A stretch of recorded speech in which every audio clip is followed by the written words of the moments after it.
Hi guys, welcome back to the channel. So in today's video we're talking about the government preparedness website. I haven't done the video guys when the articles came out, but I've been kind of a little bit preoccupied with the preparing for the bushcraft show and I kind of missed the boat, so I didn't really want to put the video out too late. However, a few of you have been kind of messaging and emailing sort of with a little bit concerns and kind of wanted to hear what I have to say and what my thoughts on the current situation and basically should you really be worried or not. So first of all, you've probably seen there are many articles about the whole fact that we as a nation been urged to prepare basically for minimum for 3 days for an emergencies, be it of food and other essentials.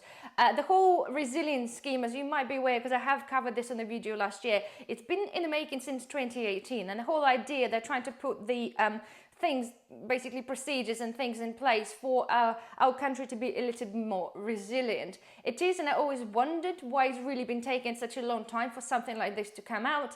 And you only kind of naturally for yourselves and for me to think, well, why are they doing this now? It should have been done years ago, unless something's actually planning to happen or they are planning to create.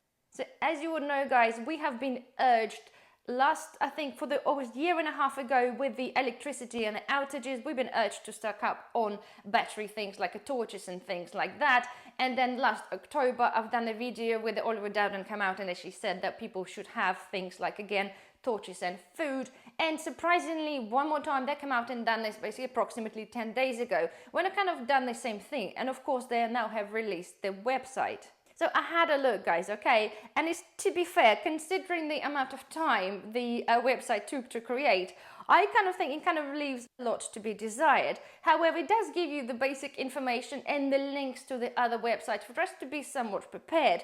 However, kind of scrolling through then, whether it's been a prep or not, I could pick holes in the things all day, to be fair, and I might do a separate video, but more with things to help you rather than sort of picking holes. But just some scenario, guys, the whole things they're telling us to be prepared for, things like the animal and plant health, antimicrobial resistance, cold weather and snow and ice, cyber attacks, droughts, fires in homes, flooding, hazardous substances and radiation exposure, hot weather and heat waves, infection diseases and overseas emergencies, phone and broadband outages, poor air quality and pollution, power cuts, storms, that kind of thing. And it goes on for a little bit, but pretty much just anything you could potentially think of, it is kind of covered in there. One of the things, right, guys, I wanted to have a look. It's when I'm reading into this too much, but it's kind of somewhat a little bit pathetic, the things they bring out there. And I know the whole website, guys, is done for the facts that it's not meant to scare people. It is very lightly touches on certain things, so they don't mostly basically want to create a panic. However, there's certain things when you read through, it kind of just makes you a little bit wonder. So for example, guys, right, the random things, for example, even looking at the bird thing when they're talking about the actions, you know, for the animal health and the things they talk about birds, we know the bird flu already spread, and whether they kind of have this in mind or not, I don't know, but it's a daft things like, you know, if you feed the birds, make sure they wash your hands after, you know, if you buy a cat or dog, it's important to know that they're vaccinated, that kind of stuff like that. Somewhat a little bit of it, it's a little kind of a common sense. Another thing, the thing when they're talking about the plant health, okay, so plant diseases can live in mud and water. You can help to limit the spread when you visit woodlands, parks and gardens by washing or brushing mud off bikes, boots and buggies between visits. Again, it is one of those things. I know when I had a foot and mouth disease and there was kind of such a things implemented where people had to wash their wellies in water before sort of going through from farm to farm and things like this, but they're kind of putting this forward to ourselves. Not being funny, resilience is one thing, but to give people advice, who on earth gonna go and wash, you know, your buggy wheels between the visits to different parks? Nobody really going to be doing this. But the point is, again, I think they're sort of putting this forward, it's like, well, we told you. We told you. It's kind of one of those things that they planted the seed for things to do and they want us to do. And again, if you read through this, I put the link down below. There's kind of a lot of information there. And some of it, as I said, is very daft that people are just not going to do. But then if something, God forbid, happens, of course, there's going to be blame probably on the general population because we haven't adhered to the rules or suggestions that they put on their website. Another thing, again, that one made me giggle, okay? Cyber attacks, okay? In the whole resilience program, cyber attacks, I think it was one on the top 3 threats for the country. And when we think about cyber attacks, guys, we're talking about like the proper sort of cyber attacks on the infrastructure, on things like beat a water, beat nuclear plants. It could be many other things, or like they did on the Royal Mail, which kind of caused massive delays and loss of parcels, that kind of thing. So basically cyber attacks are happening already anyway. So the funny thing again, guys, and you have to kind of look at it lighthearted, I did anyway, it makes me wonder who those people that actually put the stuff together. So cybersecurity is important. We understand that. So because of the smartphones and computers, the internet now such a fundamental part, okay, it is very important that you keep yourself protected online. Okay, right. So cybersecurity functions to protect the devices, smartphones, laptops, tablets, and computers. All right, so basically they're telling you there to create a stronger password and have 2 verification steps and stuff like that. And again, it makes me wonder, we're talking about cyber attacks that are potentially going to create the SHTF scenario, okay? Me creating a 2-step verification on my Amazon account or creating a stronger password is not going to stop cyber attacks, okay, that's going to actually influence the country. This is what we're talking about, the emergency preparedness as a country. Me doing this is not going to help, right? We all know there's like hundreds of cyber attacks happening on like all the companies or many companies in the UK. We just don't always get to hear about all of them, but it happened. If you remember last year, guys, there was an attack on cyber attack when the ships came to the standstill because they didn't know where they were going. So this is kind of things that we're talking about. So they're giving us advice of changing or creating a stronger password, yet they can actually protect themselves or many other things from cyber attacks. So then again, this was a very short one because it's literally all that is that tells you is to stay secure online. So this is kind of stuff, guys, I'm saying to you, that makes me wonder who on earth actually created that kind of website.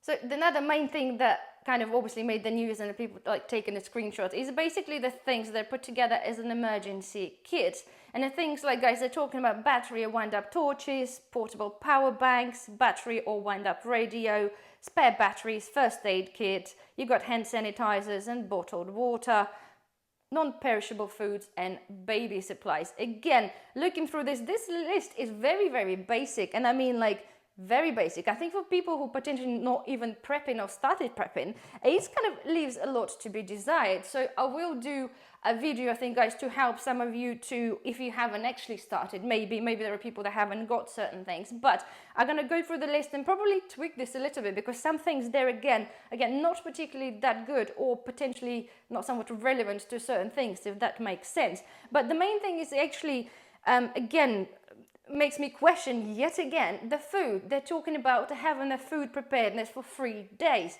I know, guys, right?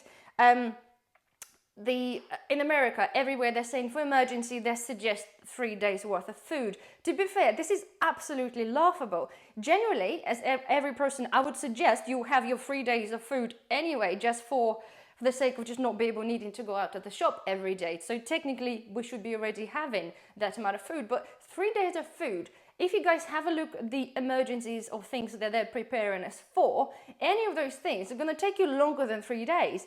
If there is an outbreak, if there is things like a lockdown, which again they're mentioning, and they're mentioning about trialing the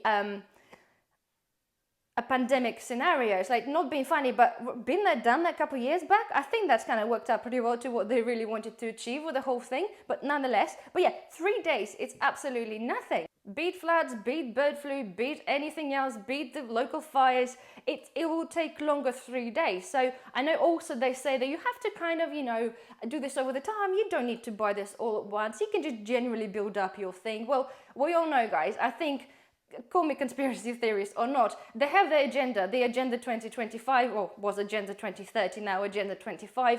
Anything when they kind of have the dates and have things planning, that you have the final time to which one hopes to implement certain things they're aiming to do. And the question to you, or question you asked me, do I think there's something they're preparing us for? I would say, guys, absolutely. Yes, to some on the outside, generally, it might look like it's just a general website, just to give the people an idea what to do in certain scenarios. But again, if you kind of read it, and I mean, if you actually read it and take this on board and trying to understand that, you will see there's a lot of kind of, I want to say like a hidden information, like in the code to say. It's, for example, when they talk about stocking up water as well, they said you need to have 3.5 liters per person per day.